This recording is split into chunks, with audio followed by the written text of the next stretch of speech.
Our last panel discussion is Beyond Borders, Beyond Barriers, the Future of Cross-Border E-Commerce Payments. And the session will be moderated by Dr. Rita Boateng. But before her, we'd invite Professor Elvis Cornerstone to give us a brief presentation. Please, is Prof here? Oh, please, a round of applause for Prof as he comes. He is the president of Accra Business School, Ghana. Please, a round of applause for Prof as he gets ready to join us here on stage.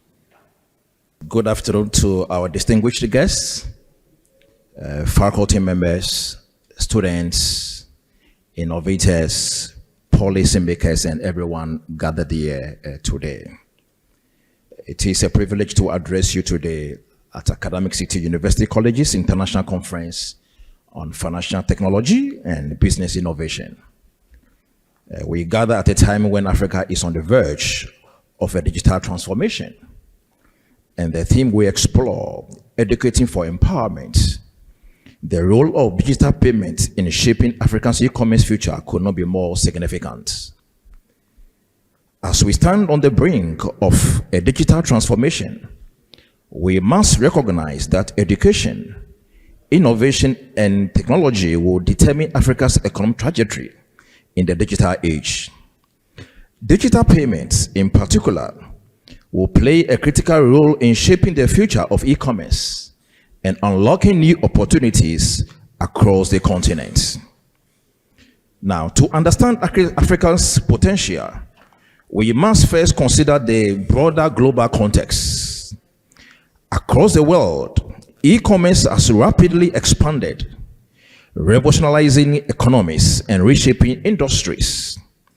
Digital payments form the backbone of this global transformation, allowing secure, seamless transactions across borders. In China, for instance, platforms like Alipay and WeChat Pay have become prevalent, facilitating e-commerce transactions and everyday purchase for over 1 billion users. China's e-commerce sector alone accounts for more than 45% of the world's e-commerce transactions, valued at over $1.5 trillion annually. This success is not only due to digital infrastructure, but also a robust focus on fintech education and entrepreneurial training.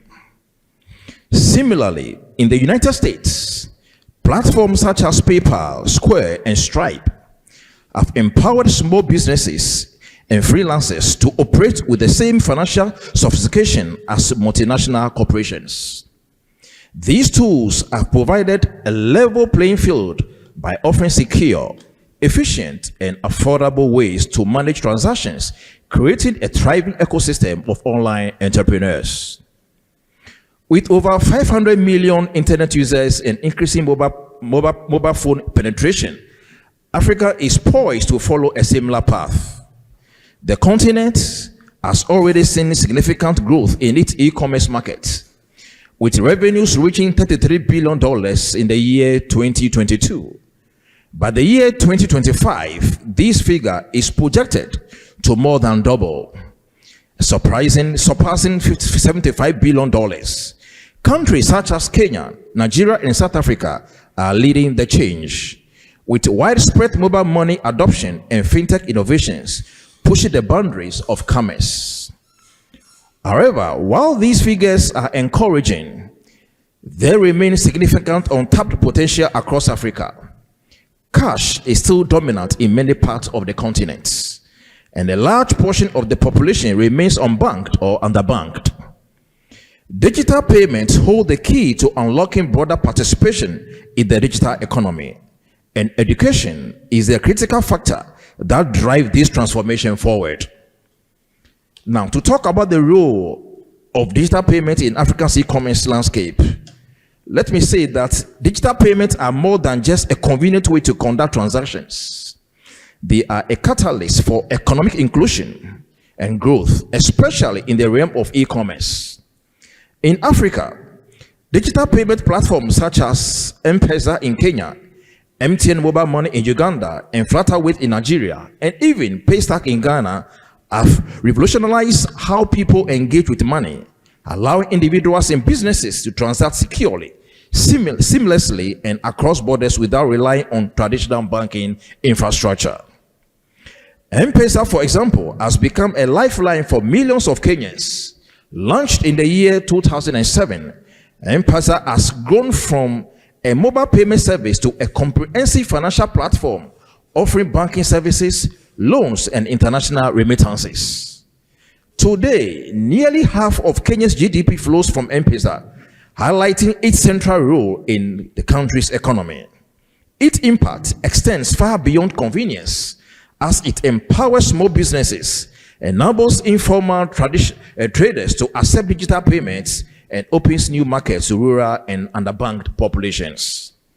These types of innovations are transformative. They provide access to financial services for those who previously had none and facilitate economic growth by enabling digital transactions at scale.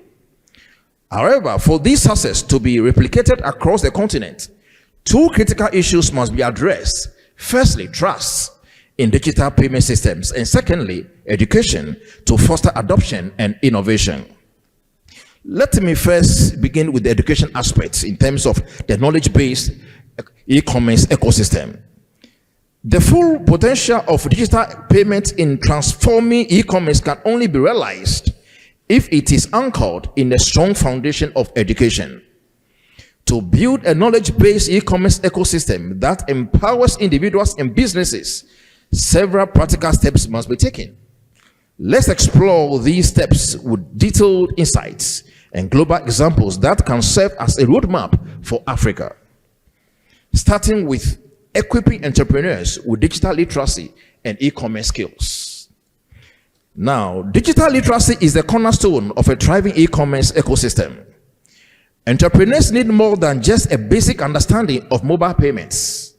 They must be equipped with the knowledge to leverage these tools to grow their businesses, expand their reach, and innovate within their industries. In India, a thriving e-commerce market, platforms like Flipkart and Paytm have partnered with universities and technical institutes to provide comprehensive education on digital payments and e-commerce management. These initiatives focus on teaching entrepreneurs how to use digital tools to manage supply chains, optimize online marketing strategies, and integrate payment systems into their operations. An excellent example of this in Africa is Twiga Foods, an agri-tech startup in Kenya. Twiga uses mobile payment to connect small-scale farmers with larger urban markets, eliminating middlemen and ensuring that farmers are paid directly. By leveraging digital payments, Twiga has created a supply chain solution that reduces costs, increases efficiency, and empowers rural farmers. However, the success of Twiga required not only digital infrastructure, but also entrepreneurial education, particularly in how digital payment creates efficiency and transparency in value chains. To replicate such successes across Africa, educational institutions must integrate courses on fintech, e-commerce management, data analytics, and cybersecurity into their curricula. These programs should equip young entrepreneurs with the skills needed to build scalable, innovative businesses that utilize digital payment platforms effectively. By fostering this entrepreneurial spirit, we can ensure that Africa's e-commerce landscape remains vibrant and dynamic. Now, so let's move on to the second part of the knowledge-based e-commerce management system. The rapid pace of innovation in digital payments and e-commerce necessitates continuous learning. Entrepreneurs and professionals alike must keep their skills updated to stay competitive in a constantly evolving market. Educational institutions, therefore, must collaborate with the fintech and e-commerce industries to provide lifelong learning opportunities. In Singapore, for instance, the government Skill Future Initiative is a prime example of how public-private partnerships can foster continuous learning. Skills Future offers citizens the opportunity to acquire new skills throughout their careers, focusing on areas such as fintech, e-commerce, and digital marketing. Companies like Amazon and Alibaba have partnered with SkillsFuture to offer training programs that ensure Singapore's workforce remains competitive in the global digital economy. In Africa, we can adopt a similar approach. Fintech companies like Flutterwave and InterSwitch have already begun partnering with universities to provide real-world training on their digital payment systems. These programs offer students and professionals the opportunity to gain certifications, internships, and hands-on training experiences, bridging the gap between theoretical knowledge and practical application. Such partnerships will ensure that Africa's workforce is not only skilled at handling current challenges, but also equipped to capitalize on future opportunities. Lifelong learning will be crucial in maintaining a competitive edge in the globalized e-commerce market. Now, how do we also build trust in digital payment through financial education? One of the most significant barriers to the widespread adoption of digital payments in Africa is trust. Many consumers remain hesitant to use the digital payment systems due to concerns about fraud, data privacy, and cybersecurity. To address this issue, financial education must become a priority. Beyond teaching the technical skills necessary to operate the digital platforms, educational programs should also focus on building financial literacy. In Brazil, when e-commerce began to take off, there were similar concerns about digital payments. Companies like Mercado Pago launched extensive financial literacy campaigns to educate users on the security features of their platforms and reassure them that their transactions were safe. Today, Mercado Pago is one of the leading payment processors in Latin America, driving significant e-commerce growth. Africa can take a similar approach. Educational programs that focus on understanding the security protocols of digital payment systems, recognizing fraudulent activities, and the benefit of using these platforms will help build consumer confidence. As more consumers trust these systems, adoption will increase, creating a positive feedback loop that drives further growth in the e-commerce sector. Finally, still on the issue of the knowledge-based e-commerce system, how do we also empower women and the marginalized communities through digital payments? Discussions were just offered just recently, just a few moments ago, but let me also digress from a different angle. Digital payments are a powerful tool for economic empowerment, particularly for women in marginalized communities. Across Africa, women make up a significant portion of the informal economy, often running small businesses without access to formal banking services. Digital payments offer these women a platform to expand their businesses, access new markets, and gain financial independence. In Bangladesh, for example, platforms like bKash have revolutionized access to financial services for women, especially in rural areas. By enabling women to receive payments directly into their mobile wallets, bKash has empowered them to manage their finances and pursue entrepreneurial opportunities. In Africa, Jumia, the continent's largest e-commerce platform, has empowered thousands of female entrepreneurs to sell their products online.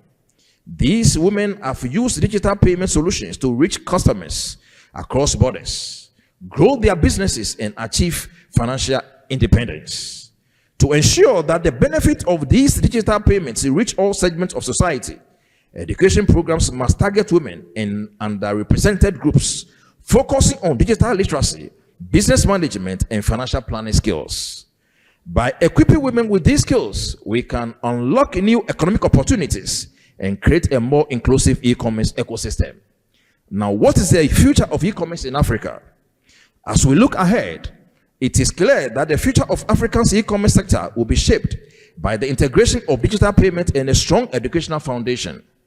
We have already seen how digital payment can revolutionize businesses, increase financial inclusion, and open up new markets. However, to fully unlock this potential, we must prioritize education to empower the next generation of African entrepreneurs and innovators.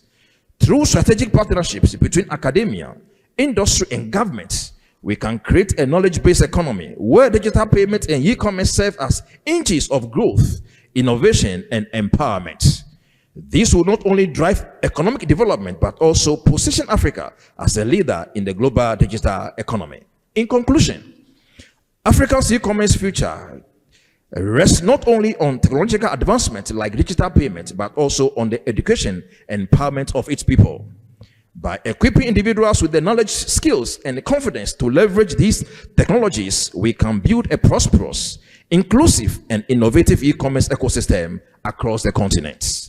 It is up to us, educators, business leaders, and policymakers to invest in the education system that will shape the future of Africa's digital economy. Together, through strategic collaboration and innovative solutions, we can build an empowered generation of African entrepreneurs who will transform the continent's e-commerce landscape. Thank you very much, and God bless you all. Thank you.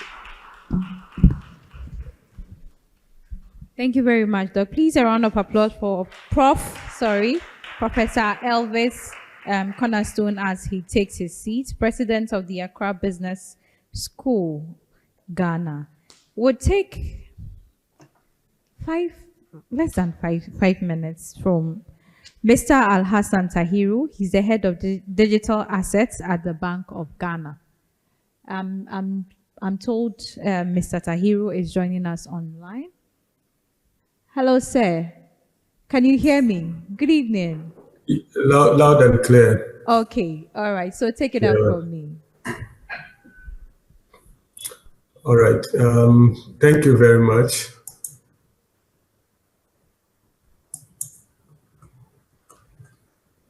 Please, just to confirm if you can hear me. Please, we can hear you loud and clear. All right. So, of course, in recent years, Ghana, like other parts of the world, or in line with global trends, has seen a significant increase in digitalization of financial services. We would move on to the next speaker. So would invite Dr. Arnold Kabapo. He's the CEO of Stack AI Ghana, and he would give us his speech. And because of time, we are trying to manage so that we can have the last panel discussion. Please, a round of applause for him as he joins us. Thank you. Good afternoon. I know a lot of time is spent, so this is quite a tough one. So I'll probably just go to some of the key things. I think one of the key things is that I'm speaking on a topic, beyond borders, beyond barriers, the future of cross-border e-commerce payments. And the concept of e-commerce is not new, as we all know. Historically, commerce in Africa goes back to ancient times. There've always been the element of commerce, the element of trading in gold, salt, spices, and even institutions like Timbuktu, or locations like Timbuktu, became places for both commerce and also for scholarly development, because it became a central point for interactions. Same too can be said about cross-border commerce. So beyond just commerce, we also have cross-border commerce. A lot of work is being done. So the Africa cross-border commerce has deep roots in regional trading practices. For centuries, the continent has been characterized by intercontinental trade with the exchange of ivory, spices, silk among various populations. Post-colonial Africa has seen many regional trade agreements, such as the Southern African Development Community and the East African Community, aimed at facilitating trade between neighboring countries and optimizing the benefits of regional commerce. More recently, initiatives like the African Continental Free Trade Area seek to enhance intra-Africa trade by eliminating tariffs, fostering cooperation among member states, echoing the historical legacies of trade that shaped the continents. And lastly, I want to talk about e-commerce itself. Prof very eloquently described some of the initiatives that are driving e-commerce and talked about some of the key super platforms like Jumia and Co, which has actually propelled e-commerce. And of course, we saw that with COVID, a lot of those initiatives even went ahead to be propelled more. Let me just talk briefly about, I'll just list these, about some of the key foundational elements that are required for the development of an e-commerce cross-border infrastructure. One of it is the public digital infrastructure, that e-commerce or payments can only happen when you have an existing public digital infrastructure that facilitates one, the payments, and also the logistics that enables the commerce. So payments, you need to have like central switches. You need to be able to have like the interoperability platforms. You need to be able to process things real time. And all of this is only enabled when you have those integrations. Right now, when you want to do a transfer, it's really difficult for you to do it intra-Africa. And so a lot of initiatives needs to be developed to be able to facilitate some of these things. So public digital infrastructure needs not to just be a country-specific initiatives. It has to be a continental drive. Another thing we want to talk about is just the tariffs, cross-border trade facilitations that needs to happen. Tariffs between countries are really tough. We need to really invest. We need to get member African states to look deeply about how to facilitate goods and services between countries. Some of the initiatives are being developed, but it's not, I think it doesn't go deep enough to achieve the goals that we want to see in e-commerce development. And then we have to talk about the technology itself, the tech stacks that we're running. We need to build modular technology architecture that enables us to kind of like integrate across. We shouldn't just build very specific infrastructures. The infrastructure should be able to have separate APIs that can integrate wherever you go, because in Africa, virtually every country you go have their own systems and standards. And working with different solutions providers might be a bit of a challenge. So you want to make sure that you will run on modular architecture that enables this. And of course, you have to look at the logistics. And of course, you have to also look at some of the new initiatives like AI, ML, and data science. You need to be able to access data. You need to be able to consume the data, and need to be able to analyze and make sense out of that data. A lot has been said about how you collect data, but a lot of work needs to be done around aggregating that data before you can be able to drive the required initiatives. So I'll just do, so why now? Or what now? First, we need to invest in infrastructure. And of course, I urge government, business, and stakeholders to prioritize investment in digital and payment infrastructure. Creating a seamless and accessible environment for cross-border transactions will unlock potential for millions of entrepreneurs and consumers. So mostly when we talk about infrastructure, we talk about the fiscal, but there's a lot of work that needs to be done in the digital infrastructure as well. There are a lot of even public digital infrastructure that continues to exist in silos, that there are no systems for you to integrate. And worst case, when those infrastructures are actually built with public funds, but then other commercial interests build moats around them because they want to then monetize that public infrastructure. So we need to be able to look at these things as public assets that we're actually investing in to serve the greater good. Of course, we cannot achieve this without collaboration and innovation. We need to embrace technology, and of course, there's always the education and empowerment. So thank you for your attention. I look forward to engaging discussions. Thank you.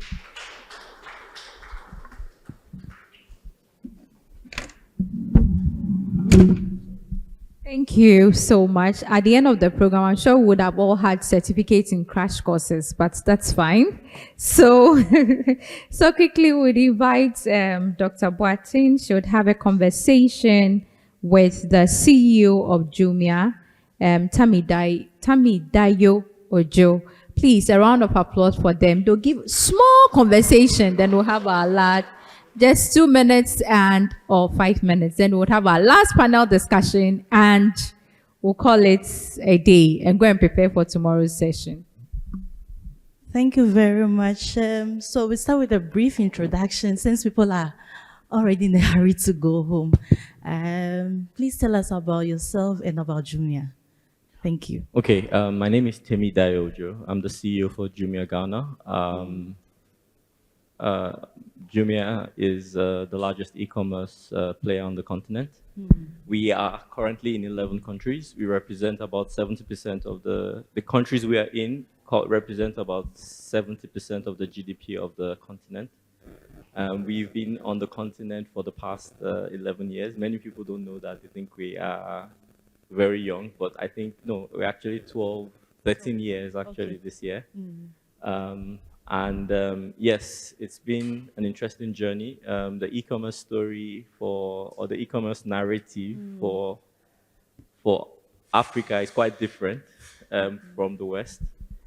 But still, in terms of the potential, in terms of the multiplier effects on the economy, it's pretty much the same. So if you look at what Amazon has achieved today globally, where today there exists as well in Africa to kind of empower as many or even more small businesses and SMEs on the continent, just that the execution of it is very different in terms of we have very different dynamics as compared to the West in terms of where we are in terms of infrastructure, where we are in terms of policy, where we are in terms of regulation, and the likes. But then that is what we're here for. So we've built at Jumia an African-centric e-commerce platform that is tailored to the specific or unique challenges that we face on the continent. For example, Yes, so share with us some of the challenges. for example, I'm sure you know, many of us have seen that in Ghana, for example, there are many places, even on the map, that are called unnamed streets. How many of us have seen that on the map? So the first place I lived when I moved to Ghana was unnamed street. Name streets. Unnamed street. Unnamed streets. Oh, okay. Yes, so that's the one challenge. Exactly, because when you think about e-commerce, the previous speaker and doctor from the Ghana Business School have touched on it. There are three key pillars for e-commerce. There's the tech platform itself, which is where we operate, but there's the logistics of it, because at the end of the day, e-commerce is digital trade, which is the exchange of what goods or services for a consideration, right? And so there's the logistic part of it when you're dealing with goods, because the transaction is not complete until that product gets to the consumer, the buyer. And then there's the last leg of it, which is the consideration, which is the payments. And that's where digital payment platforms come in. And that's where all the innovation around digital payments, fintechs, has really enabled that e-commerce story on the continent.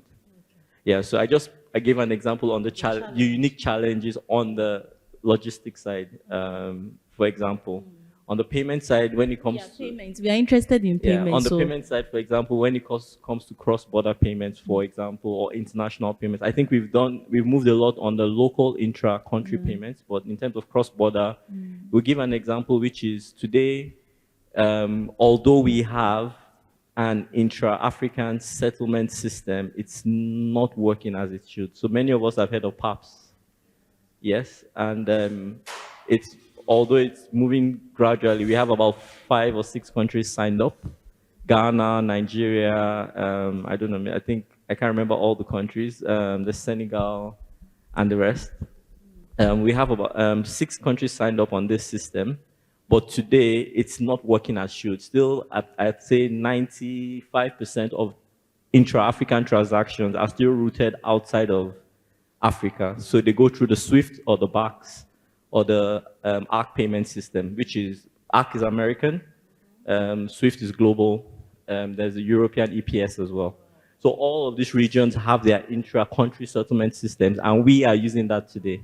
So what does that mean for us as Africa? If I want to send $500 to somebody in Nigeria, I will pay $95 in terms of fees and charges, because the money has to go first to Europe or go to the US and then come back in. And this is what the PAPS was supposed to fix, right? Was supposed to make sure that we have those settlements intra-Africa, such that the costs are reduced and also the transaction time is also reduced. So we could almost get instant settlement, which is very important for e-commerce. So today, if you do the SWIFT payment, you need like 3 days because all the movements between correspondent banks, and on top of that, on top of an inefficient service, you are paying so much. So we have a very inefficient system there. We have the right vision with respect to PAPS. We just need execution on it, and we need to close on it because we've been talking about it for a long time, and we haven't really made much progress. So that's just another example. All right. Yeah. I think I'll just ask one more question, then I open the floor for further questions, since we are all familiar with Jumia and we use it from time to time. So I just want to know, we are talking about fintech, right? So reflecting on your experience, how has Jumia partnered with fintech companies or payment service providers to enhance interoperability among different payment systems across Africa? Okay, so on the local side, because we're in 9 countries, on the local side, we've done a lot. Today we have a platform called Jumia Pay, which is more like a plugin for all different payment settlement partners that we have in country. So for example, I want to plug into Cellulant, or I want to plug into MTN Momo, or I want to plug into Paystack. I understand. We do this. We've created the platform where it's more like a plugin, so we can just have that interop. We serve as like the switching center for all these guys, so that we can have all these guys plugged in and offer more options to our both sellers as well as consumers. Now, the challenge with doing this on the intra-African or cross-border stage is because of what I mentioned earlier. It's because it's financial flows between countries, and we have the Bank of Ghana here today, so that's very good. It's regulated. And so usually you will not, Jumia, for example, a private entity like Jumia will not be able to set up a settlement system that manages different countries, because usually it's connections to the central banks of the different countries. And this is where we really need what the policymakers, and we need the governments, and we need conversations between countries to happen, so that we have that settlement system up and running that works, so that the likes of people like us can plug into that, and then I can connect seamlessly with my business in Nigeria or in Kenya or in Egypt or South Africa, for example. So yeah, so that's what, so a lot of work we do on the local side in terms of intra-country, intra-country, but it's very difficult without that settlement or switching system to do that on the intra-Africa level.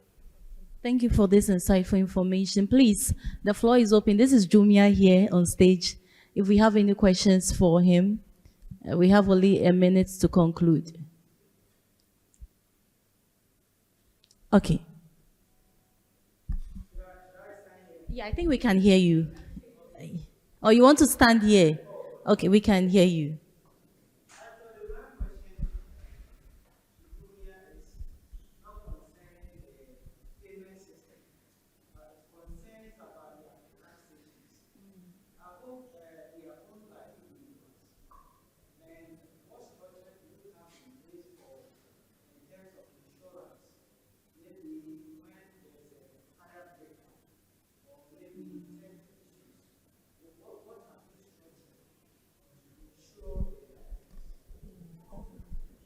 Okay, so we have several layers to protect both the consumer and also protect the seller. So we do have insurance policies on that pickup stations pay as part of joining Jumia.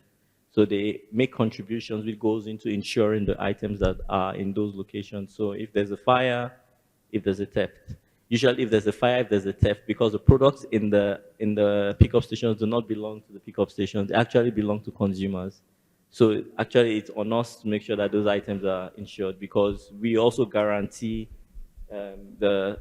we protect our consumers. So for example, if a consumer does not get the product, then we either issue a refund if he has paid, if he has made a prepayment for the item, or he doesn't need to pay for it. So there's no liability on the consumer. This is some of the things that we are doing to build trust. in the e-commerce ecosystem. And we're also using it to build what you call inclusivity. So one of the things that I think we do not touch on a lot, and which is the unique perspective on Africa, is that even though we say we want to go digital, and we want to do it like the West, we cannot do it like the West.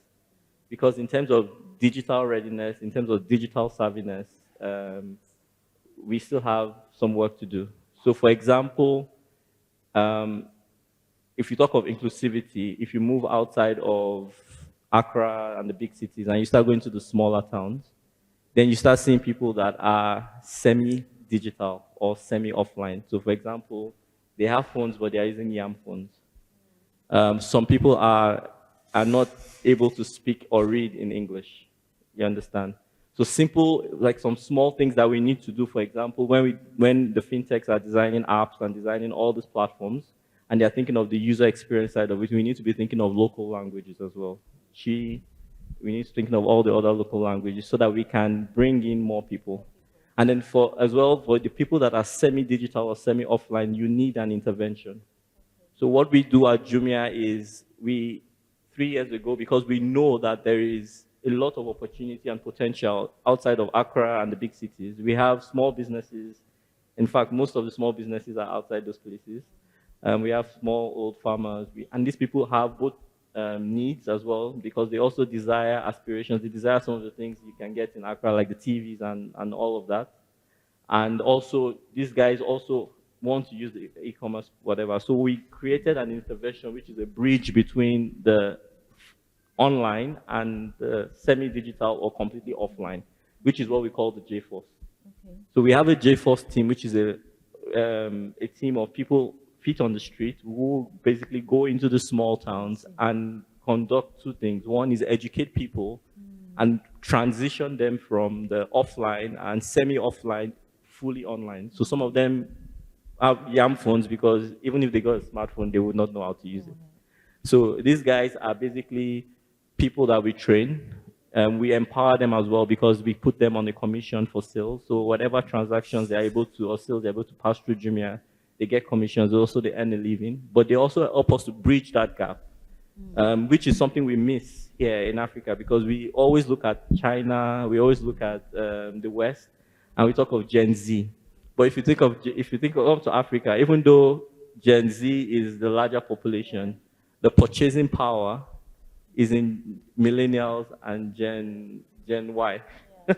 It's in Gen X and millennials. We are talking of people that are above 30 years. My parents, myself, people like my parents, that's where the purchasing power is. The Gen Z is the future. And good thing is that they are already tech savvy. They are introduced to stuff at an early age. But we need to, in the name of inclusiveness, carry everyone along and think about what we need to do, interventions we need to do for Gen X, so Gen Y and the millennials. Yeah. And that's what we are doing. Okay. Thank you very much. Any more? Okay. How do we still stay with Jumia? Your final words to us. Where is Jumia going, and why should we still stick with Jumia?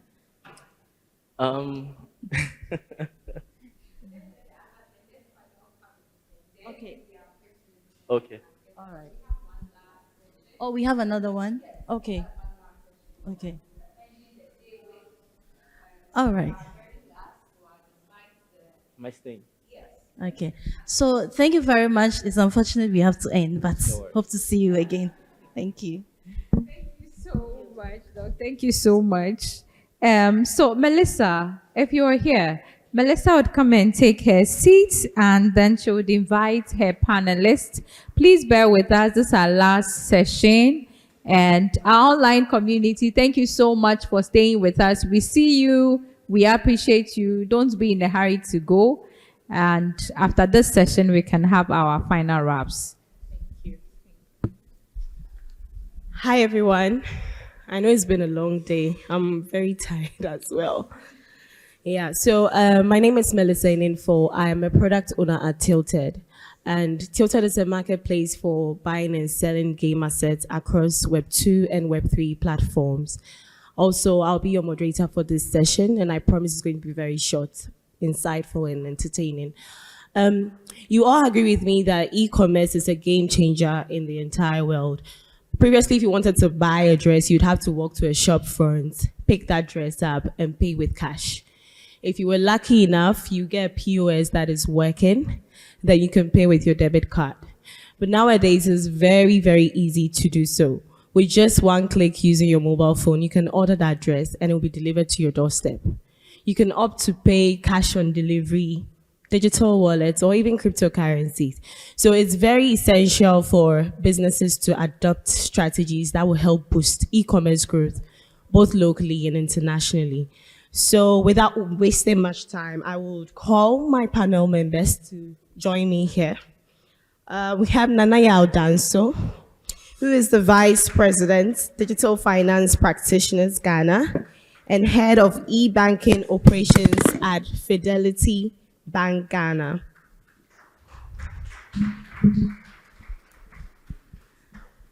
Do we have Confidence here? Confidence Aklome? Yes, Confidence. Senior Finance Specialist, Advantage 360.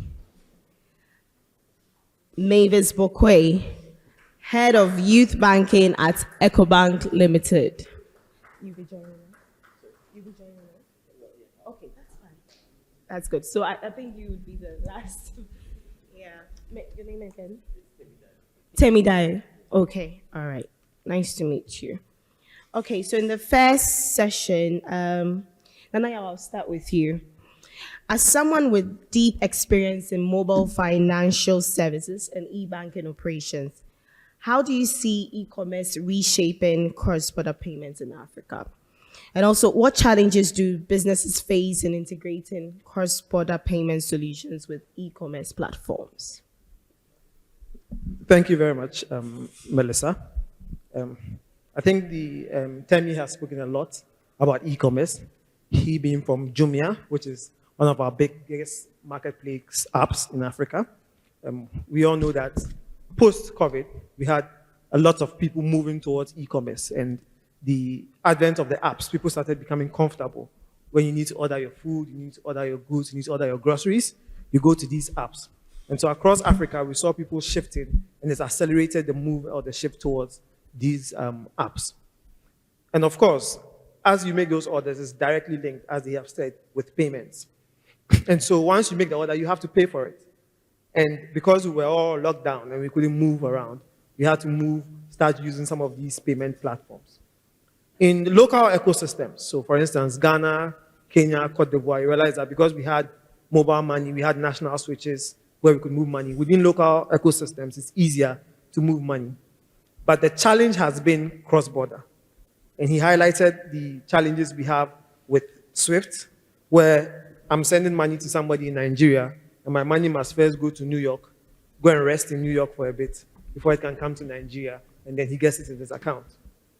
But the other side that we also didn't highlight on was that aside using a SWIFT transfer, you probably would have used your card, your Visa card, your MasterCard. That also has exchange rate risk for the financial institutions, and hence they have to put some markups on it to make it very costly. And also, with those payments, you have issues of cost with the various card schemes. So the main way which we can seem to be able to solve this was PAPS, and that was the African Continental Free Trade Area. But unfortunately, as he said, we haven't really had a lot of uptake from PAPS as we expected to. And it has been mainly due to the fragmented countries, different countries and their regulations, and people not really being open to opening up their markets. And so regulation has been a key thing affecting the integration. I'm moving to the integration part. Also, multiple gateways. You probably have to do bilaterals and have certain discussions with various fintechs in different markets to try to connect. And you have to go through a regulator who may not be very open for funds leaving out because of exchange rate troubles. So that has also been a challenge, the exchange rates. Costs have also been a problem. Data privacy and all of these issues have come together in aggregation to actually hinder us being able to move funds cross-border. But I would say that if we look at platforms like PAPS, and when you look in different regions, like we have Buna for the Arab countries within Africa, that these different fragmented platforms, that if we can all come together to have a harmonized platform that we can use to foster trade within Africa, that will be that next exponential leap that we need to actually have this open market that we need within the ecosystem. All right. Thank you. Confidence. So you work with global trade and finance. What are some of the biggest financial challenges businesses encounter when expanding their e-commerce operations to international markets? And how can fintech solutions streamline this?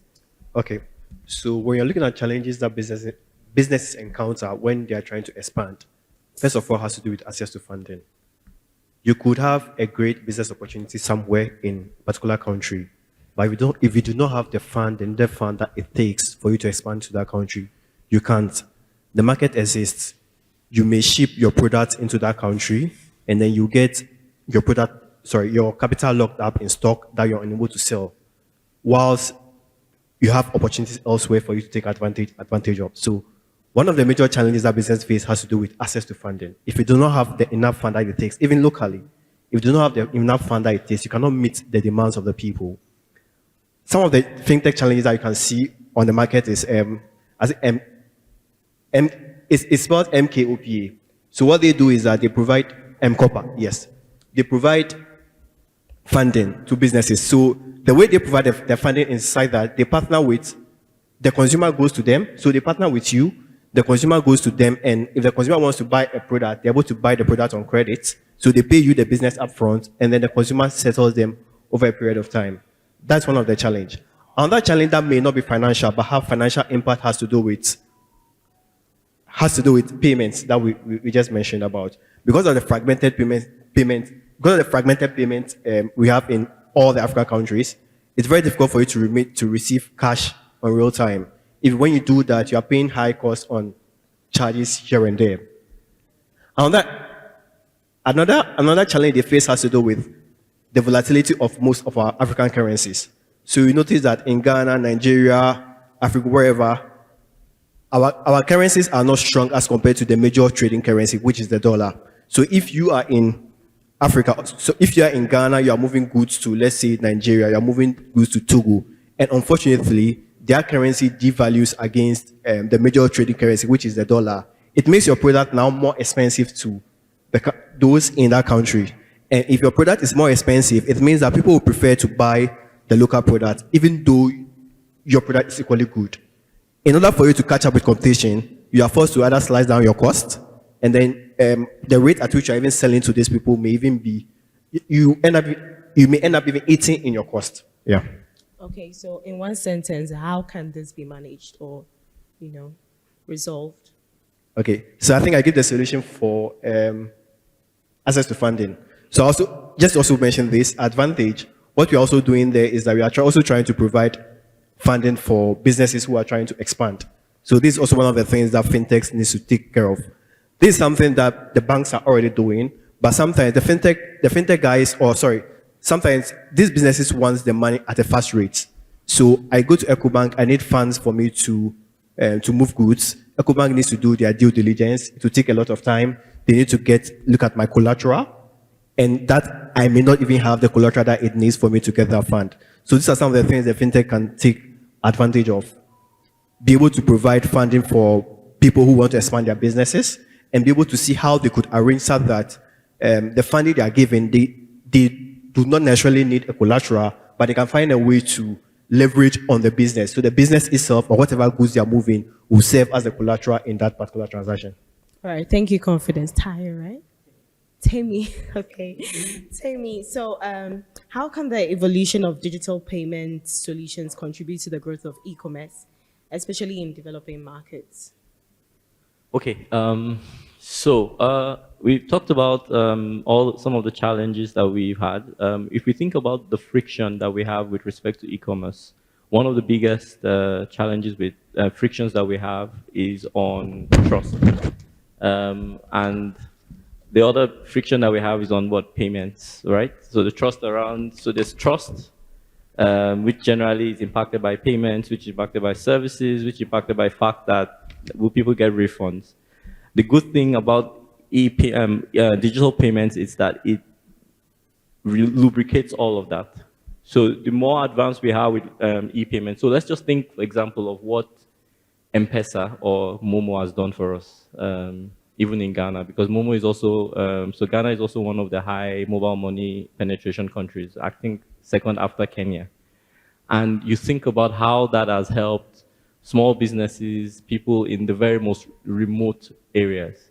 And again, I mentioned the word inclusiveness. I think that's the biggest gain that we get from digital payments evolution. Like the more seamless it gets, the more widespread it gets, the more inclusive it gets. We are bringing more people into the economic growth story for Ghana and for a lot of African countries. And I think that's the biggest bang for us. If we talk about cross-border, then we even start to say opening up small businesses in Ghana to the rest of the world, which is the advantage that the West has today. I'm a seller. I'm not big. I'm not, I don't know, what's the big guy? I'm not Unilever. I'm just a small guy that is making customized hats. But because of the e-commerce sophistication or the payment sophistications abroad, I'm able to sell from the US to Europe. I'm able to sell from the US to Singapore without any stress, all from the comfort of my home. That empowers people, that empowers businesses, so that you don't need to think about, when you think of reaching the world, you don't think about all those things. You focus on what is your core competence, which is making my product.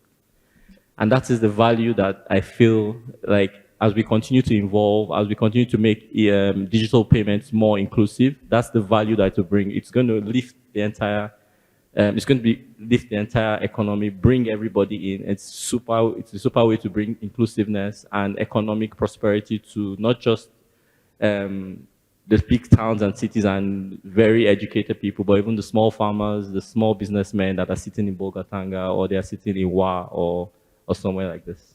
Yeah, it makes it easy for everyone. Yeah, so Mavis, how are banks adapting to the growing trend of e-commerce among young people, especially in countries such as Ghana and Nigeria, where online shopping is more prevalent? Thank you. So if you look at Ghana, about 34 million of us are using internet, and 80% out of these are youth. We are so tech savvy. We want everything on the go. Our preferences must be acknowledged when we are designing products and services that would be able to come on alive at the e-commerce section. And so how are banks able to address these challenges? What are some of the strategies? He mentioned exchange risk in e-commerce. He did funding, he did visibility. So today, banks are collaborating with e-commerce platforms like Jumia, like Tonaton, like the buy now, pay later, and that will hinge on visibility. So if you take EcoBank today, you have a lot of companies that we are driving buy now, pay later policies with, from grocery to beauty to towels to logistics to even travel, Adansi travel, and so much collaboration. So when you see EcoBank advertising these products, it makes the vendor visible to the whole world. When we look at the risks, interest rate risks that he mentioned, you look at for the Pan-Africanity of EcoBank, and we have the rapid transfer services where you don't have to take your money to USA before it gets to Zambia, before it gets to Nigeria. You just have your money transferred same day, you have same day value.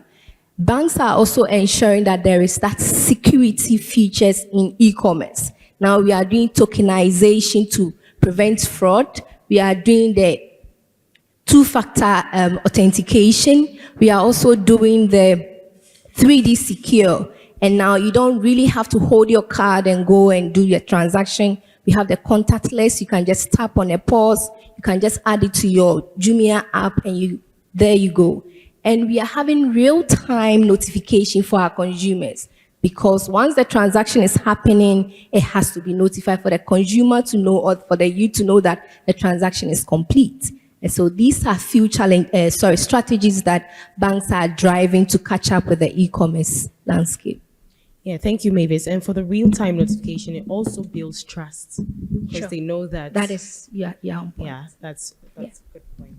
All right. So, Mavis, again, given that many consumers still prefer cash on delivery, what strategies is your bank implementing to encourage more young people to use digital payment methods for online purchases? So there are so many studies around cash on delivery. If you look at Canada, their cash on delivery rate is 0. If you look at USA, they've posted that by 2026, it would fall from 2 to 1. Now you come home, you look at Nigeria, it is 18%.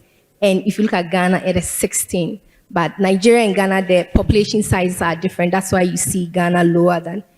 We need to build trust so that our youth who want on-the-go services to be able to use these platforms to make transactions. Otherwise, we would just not do remote online transactions, but we'll go to the vendor and do cash. And we have to do seamless products like mobile apps, like online banking, with a robust technology that does not fail. And even if they fail, if you look at our card scheme, you can bear me out. Visa is doing 30 days for chargeback. MasterCard is doing 45 days. Look at Ghana. We have the GH Link card. In Ghana, if you push more transactions through GH Link card, we are able to resolve the issues at a go, and we'll build trust, and our youth will be able to do their transactions. And then we have the funding bit. We have the loyalty partnership too, because I buy, you give me some discount. Today we are running cashback on Visa transactions. And it is good because customers could be calling you, oh, I did a transaction and I'm getting this discount. They are so excited. For us youth, that is what we want. We want to pay little, but get the service delivered faster and seamlessly. Thank you. Thank you, Mavis. Which is the policy, right? So recently, I think last year or 2 years ago, we implemented a charge on digital payments, which is Momo, the levy on the Momo. So if we as a country say we want to go digital and we want to go cashless, then the policy should follow, right? Because we have seen the impact of that policy implementation on our cash on delivery rates, which has basically been going in the other direction. Because you might say 1.5% is not a lot, but for the small businessman, that's a lot. And it's enough for them to switch back to cash. So I think as much as all the stakeholders and the private sector are doing a lot of the work around developing seamless solutions and bringing transparency and trust, we also need to have the policy follow-up on it as well to make sure that we have a 360 view on executing this and making sure that it works for us. Thank you very much. Before I come to you, Nanayao. So 2 weeks ago, I wanted to buy yam chips and pork. I went to this vendor at a local restaurant, quite popular in East Legon. So after I made the order, I got my food. I was like, do you accept Momo? She said it in our local dialect. She said, Minji Momo, me business, sir. You know, which literally means I don't accept Momo. I don't joke with my business. So in this case, building trust. How can e-commerce platforms build trust with consumers in markets where cash is still the preferred payments method, given the push towards digital payment solutions like Momo and M-Pesa? Yes, Melissa, that's an interesting question. And I choose to look at it from just as we are, how do we build trust? Today, you meet somebody and you meet somebody, you like the person, you tell the person, trust me. It doesn't work like that. The person doesn't just trust you. What you have to do is that as you continue interacting with the person, as you continue showing that you are trustworthy, doing things that makes the person believe that, oh yes, this person has my good thoughts at heart, then the person builds trust. And it's the same with these platforms. I think what we need to do is to build these use cases and try to fix the problems with them, try to make them very, very accessible, easy to use, and make sure that they work. People don't execute transactions and their transactions are hanging and they're not getting value. As transactions are going through and transactions are getting fulfilled, then people get begin to trust the systems more. As they trust the systems more, then there's electronic word of mouth. People start telling others, this system is very good, it worked for me. And as they keep telling others, their testimonials, people begin to build trust. In the 15 years that we've had Momo in Ghana, when we started Momo some 15 years ago, I remember when we first started, we were going around, people didn't understand the concept. What's this? It took till around 2014, 2015 for Momo to actually leap out and be able to become so accepted. And that's because people got used to the idea of, okay, I can send money from a mobile phone to another mobile phone. And so building trust, I would say, is making sure that they are meeting all of the problems. And one of the problems that, as they mentioned, has to do with the cost. Currently, if I put 200 cedis on my mobile money wallet and I decide that I don't want to take it out, I want to use it to make payments. As I transfer it to another person, I'm charged. As that money stays within the ecosystem, assuming it goes through 10 people and it comes back to me, by the time it gets to me, the value has reduced.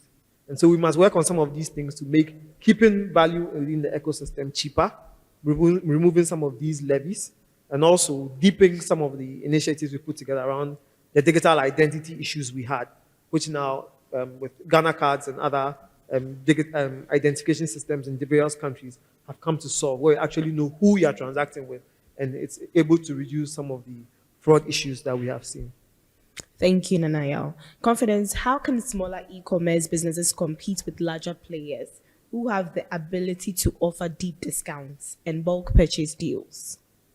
Okay, so competing with bigger e-commerce businesses, right?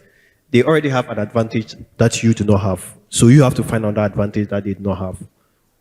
The emergence of AI, okay, the emergence of AI have made it possible that most of these large organizations have decided to face off their customer service support. So mostly, if you are trying to reach out to a large organization to make an inquiry, you get a bot chatting with you, give you a response. By the time you reach out to a human being who gives you the response that you need, you may either get frustrated and then terminate the interaction altogether.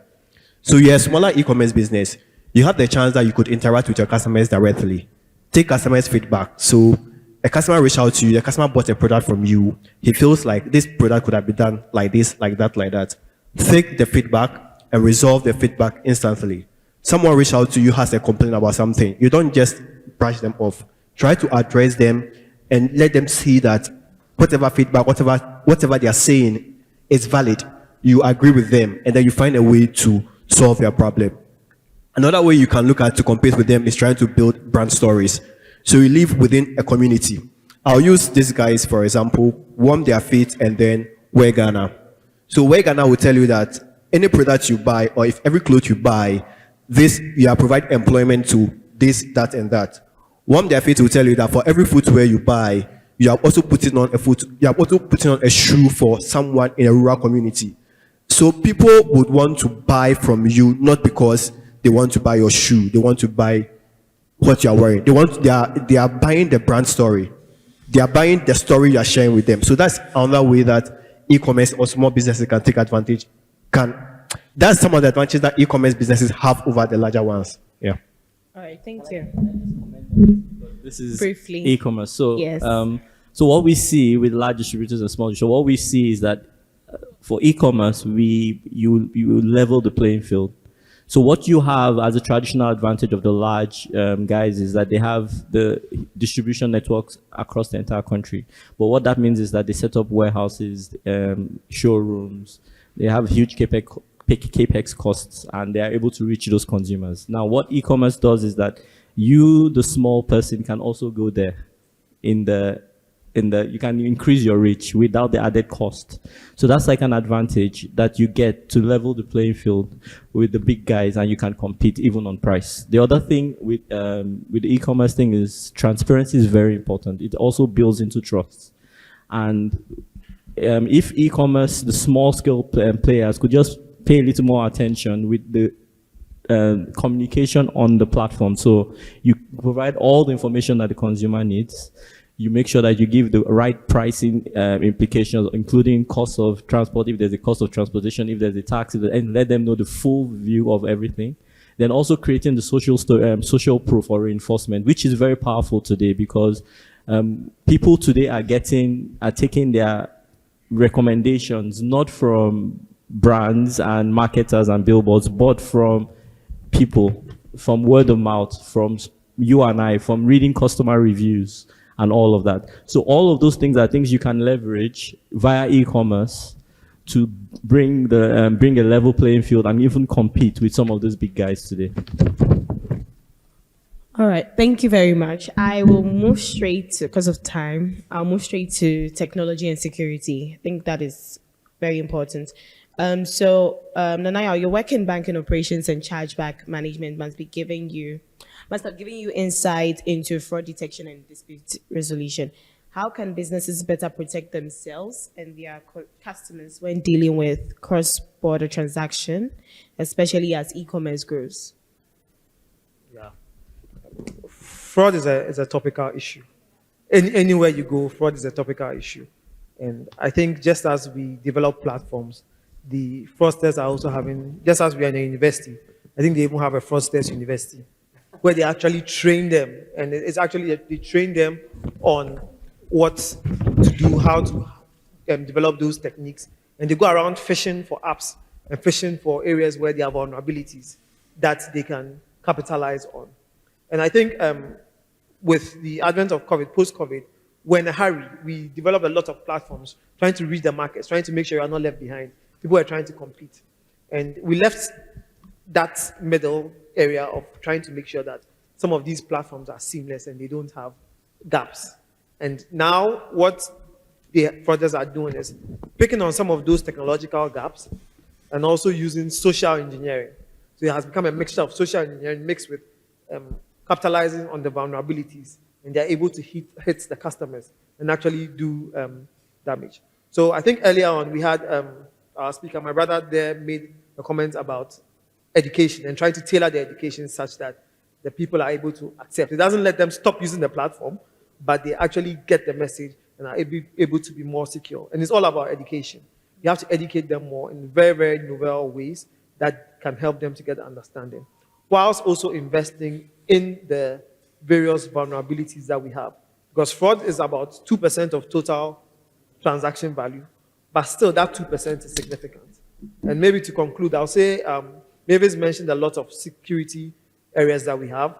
The card schemes have implemented 3D Secure, verified by Visa. We have international standards for various platforms, ISO standards, PCI DSS, and the rest. Maybe it's about time that in our markets, we also look at coming up with standards that are configured and suit our particular demographics and our particular issues that we have. And those standards can then be enforced for platforms within Africa. That takes the African context of how our fraudsters think and be able to define controls that platform builders have to implement to be able to stop some of these things. All right, thank you. One sentence, final takeaway. So I'll start from Mavis. Yeah. Lady. Okay, so, well, as e-commerce is evolving, let us evolve together. Whatever products you are picking from your fintech company, understand the pricing, the controls, and everything surrounding it so that you don't fall a victim to a fraudster. Thank you. Thank you. Temi. So e-commerce is going to be with us for the future. It's going to be an enabler, and issues around trust, data privacy will continue to come to the forefront, as well as consumers demanding more from us. As many organizations that put this on the front burner will be the ones to kind of leverage on the benefits when it comes. So I think it's something that every CEO should have on their, every CEO that is in the trading business should have on their agenda on how to plug into this revolution that's happening, and just be prepared for the future. It's coming. Thank you. Nayo. I'll touch more on the regulation aspect. I think that we have, in a country like Ghana, we are fortunate to have the FinTech and Innovation Office, which has been separated from the Payment Services Department. That has a more collaborative approach. Let's look at ways of, whilst keeping the sanctity of the financial ecosystem, let's also be open to innovation. And I think it's a very good approach.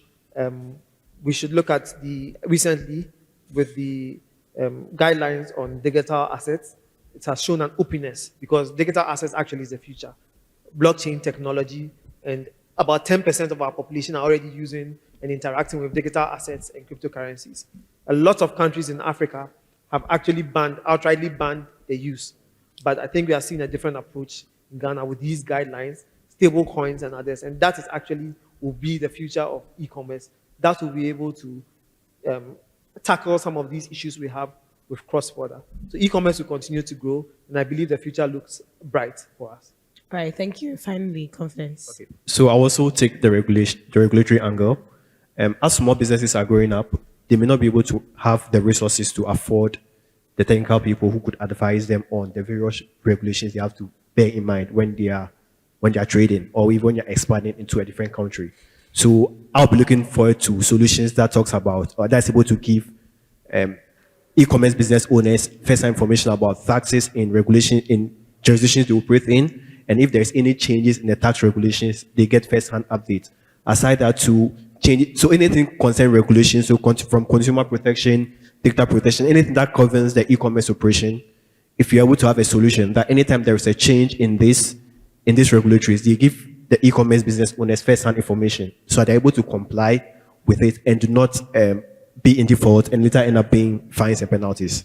Thank you. All right, thank you all. It was very lovely having this discussion with you. Thank you. Thank you. Thank you so much. Please, a round of applause for them. Thank you so much.